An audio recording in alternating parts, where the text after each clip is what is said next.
Et bonjour, c'est Sylvain de Yoga. On est mercredi 31 juillet. Ça y est, le premier mois de l'été, les vacances d'été s'achèvent. On est en plein dans la ferveur des Jeux Olympiques et tout se passe bien pour la France. Bravo aux athlètes. Aujourd'hui, pardon, je te propose quelques pratiques pour venir travailler sur le bassin, la colonne vertébrale. On va se mettre à quatre pattes pour commencer. On va faire 5 à 10 minutes, comme chaque jour. Allez, à quatre pattes. Donc, à quatre pattes, on est les mains sous les épaules, les bras sont tendus et on a les genoux qui sont écartés de la largeur du bassin. Les genoux sont sous le bassin, les cuisses sont à la verticale. Allez, on commence tranquillement avec un chat vache. On vient sur une inspire, cambrer le dos. On tire le nombril vers le bas, les fesses se relèvent légèrement. On ouvre la poitrine, on bascule la tête vers l'arrière. On cherche à amener le menton le plus loin possible vers l'avant et on regarde les yeux vers le plafond. Ça sur une inspire, ça c'est la posture de la vache.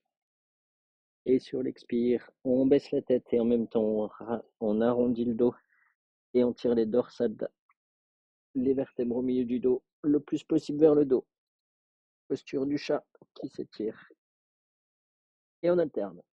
Inspire, expire, inspire, expire. Allez, cet exercice est un grand classique du yoga. Hyper de venir soit échauffer la colonne vertébrale quand on commence, soit venir travailler sur sa flexibilité, tous les muscles intervertébraux, toutes les vertèbres viennent bouger l'une avec l'autre. Les disques entre chaque vertèbre aussi peuvent venir se repositionner. Donc profitez de ces instants. Régulièrement faites cet exercice, idéalement chaque jour. Ça permet de supprimer les tensions le long de la colonne vertébrale. Allez, on va revenir au centre, tranquillement. Et on va venir faire une posture du pigeon. La posture du pigeon, elle aide pour les gens qui sont beaucoup assis à venir retrouver de la souplesse au niveau des ischio-jambiers. Donc je t'invite à lever le genou, toujours à quatre pattes. On lève le genou et on l'avance pour l'amener derrière la main gauche. Pour les gens souples, où tout va bien, on fait pivoter au niveau du genou gauche pour amener le pied gauche derrière la main droite qui n'a pas bougé. On va avancer légèrement le bassin des épaules. On s'appuie sur la pointe du pied droit et on vient reculer et baisser le bassin le plus possible. Puis on peut reposer le pied droit à plat sur le sol. La main droite peut venir aider à tirer le pied vers l'avant. Si cette posture est trop compliquée à venir tenir, alors je t'invite à prendre une brique, un coussin pour venir surélever. Je vais refaire la posture. Quatre pattes genoux en avant. On vient faire pivoter et on peut venir poser ici une brique, voire deux, sous la fesse gauche. Allez, pour cette posture, on a deux options qu'on va faire aujourd'hui. On va chercher à avoir le buste le plus vertical possible. Pareil, on est appuyé avec les mains sur le sol. On peut venir se surélever, les briques à plat, pour venir tirer le bassin le plus possible vers le haut. On peut venir les mettre debout pour aller chercher encore plus haut. On peut venir appuyer la main gauche sur le genou gauche, la main droite sur le pied gauche. On l'a au niveau du genou gauche. Voilà. Et on respire profondément dans la posture. On sent un gros étirement devant la cuisse droite.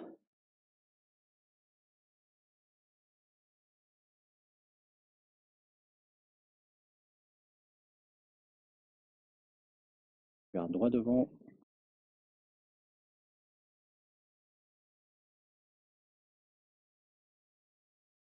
Allez, quand on tient des postures comme ça d'étirement pour travailler sur la souplesse, venir respirer profondément avec le nez ou inspire avec le nez, expire avec la bouche.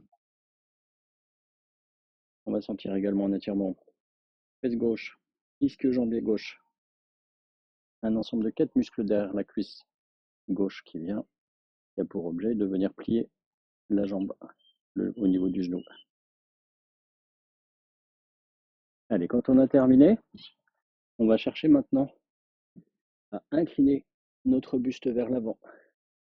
Vous venez poser vos avant-bras sur le sol ou sur des briques, en fonction de ce que vous pouvez.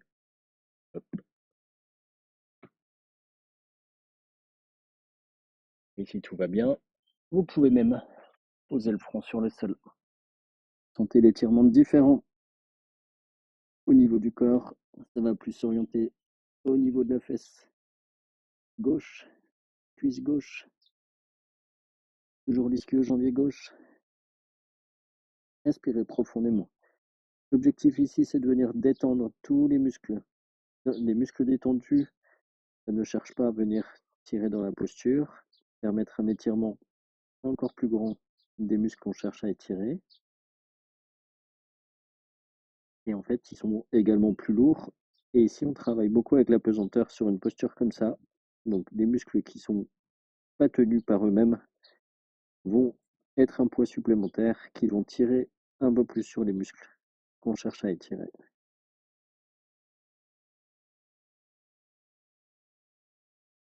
Allez, inspirez. Redressez la tête. Approchez les avant-bras si vous étiez complètement posé sur le sol. Revenez le buste en vous appuyant, bras tendus sur le sol. Vous allez venir plier le pied droit pour venir poser la pointe du pied droit sur le sol. Vous levez la jambe droite, le bassin, vous avancez le genou pour venir le reposer sur le sol et on sort de la posture. Et on revient à 4 pattes. Allez, on va inverser maintenant la posture. Le genou droit qu'on vient avancer, derrière la main droite, on vient plaquer derrière la main droite au niveau du poignet.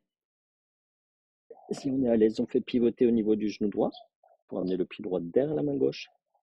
Sinon, il va être peut-être un petit peu plus en arrière. Pas de souci. Sur la pointe du pied gauche, on s'appuie pour lever genou gauche et on recule et baisse le bassin en laissant glisser le pied vers l'arrière. Allez, on fait l'étirement buste à la verticale. Redressez-le complètement. Respirez profondément.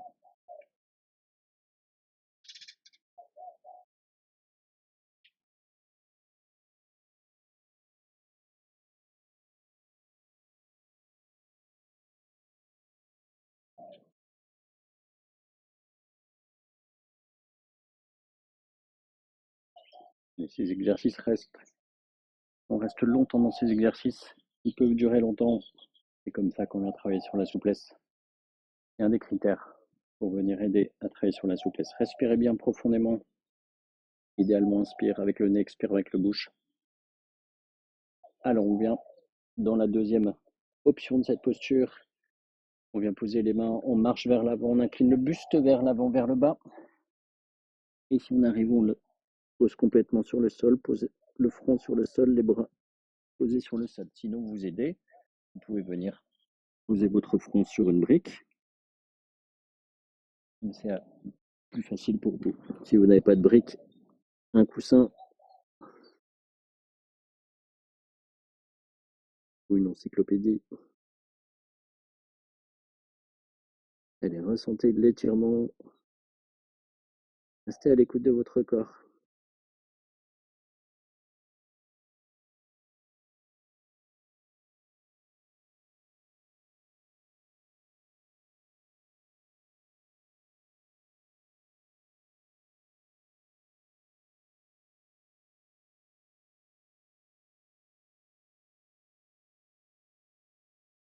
Allez, inspirez, on redresse la tête. On rapproche les avant-bras.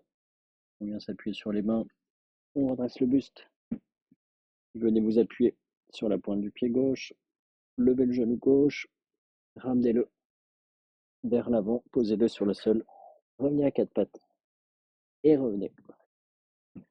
En posture assise facile.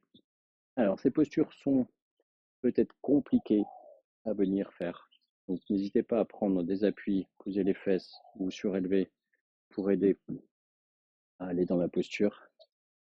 Si le tibia n'est pas bien perpendiculaire en direction du tapis et que vous ne pouvez pas, et cherchez un peu à chaque fois, aller un peu plus. C'est comme ça qu'on gagne la souplesse. Cet exercice il tire beaucoup derrière les ischio-jambiers, idéal pour les personnes qui restent assises longtemps, travail de bureau, donc, ou de conduite. Donc n'hésitez pas, parce que quand on est assis, ces muscles-là ne sont pas du tout sollicités. Les muscles qui ne sont pas sollicités vont avoir tendance à se contracter, et c'est là où vous allez tirer plus sur votre bassin, déformer, modifier la position de votre bassin, qui est accroché à la colonne vertébrale au niveau des lombaires et qui va tirer sur la colonne vertébrale. C'est là où vous déformez votre colonne. Donc n'hésitez pas à faire ces exercices. Le shavash également très régulièrement pour venir conserver votre flexibilité dans votre colonne. Voilà pour aujourd'hui. On a fait 10 minutes de pratique en trop d'exercices. 3 exercices, shavash. Et puis côté gauche, côté droit, de la posture qui s'appelle la posture du pigeon. Belle journée à vous et on se retrouve demain. Ce sera déjà jeudi pour une pratique un petit peu relax. Belle journée. Allez, je vous rappelle que vous pouvez venir vous connecter sur le site k-yoga.fr. Vous pouvez créer un compte gratuitement. 15 jours, vous aurez accès à tout ce qui est proposé par K-Yoga. Les cours en ligne sur Zoom ensemble pour que vous ayez cette émulation et continuer à pouvoir pratiquer dans la durée. Il y a des élèves chez K-Yoga qui, depuis les 4 ans que ça dure, sont toujours là et toujours réguliers et fidèles. N'hésitez pas à prendre exemple sur eux. Voilà, je vous souhaite une bonne journée et si vous avez aimé cette vidéo, vous pouvez la liker. Si vous avez fait l'exercice, vous pouvez mettre que vous l'avez fait.